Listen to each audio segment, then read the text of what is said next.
Hello বন্ধুরা, welcome back to my channel flavours by Shubhra. আজকে তৈরি করব বিনস পোস্ত।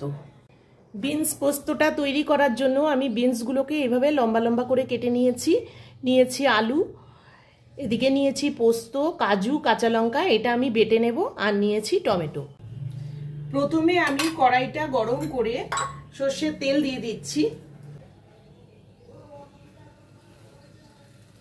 তেলটা একটু গরম হলে দিয়ে দিচ্ছি কালো জিরে।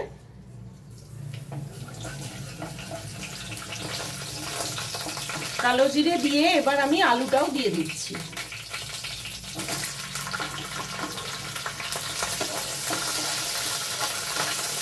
দু মিনিট আলুটা একটু ভেজে নিয়ে এবার দিয়ে দিচ্ছি বিনসগুলো।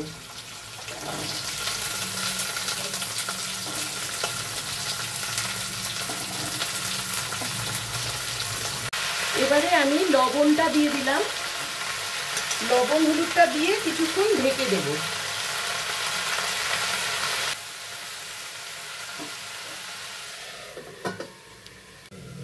পাঁচ মিনিট পর আমি ঢাকনা খুলে একটু দেখে নিচ্ছি। এবারে আমি টমেটোটাও দিয়ে দেব।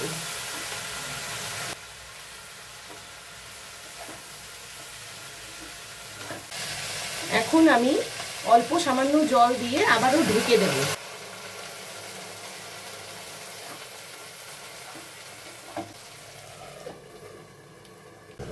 ফিরে আসছি 5 মিনিট পরে। দেখে নেব বিনস আলুটা কেমন সেদ্ধ হয়েছে।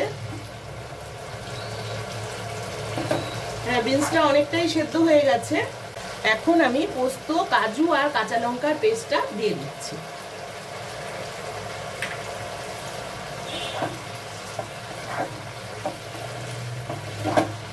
ওই পোস্তর বাটিটা ধুয়ে 2 চামচ জল দিয়ে দিচ্ছি। দিয়ে আবারও কিছুক্ষণ ঢেকে দেব। এবার সবশেষে একটু গুড় দিয়ে দিলাম।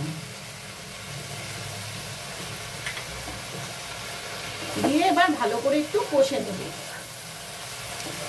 তোমাদের যদি বিনস পোস্তের এই রেসিপিটি ভালো লেগে থাকে তাহলে চ্যানেলটিকে সাবস্ক্রাইব করো, ভিডিওটিকে লাইক করো, আর যারা ফেসবুক পেজ থেকে দেখছো তারা পেজটিকে ফলো করে দিও। এভাবে বিনস রান্না করলে খুব সুন্দর খেতে লাগে। রান্নাটা রেডি হয়ে গেছে, এবারে আমি তুলে নেব।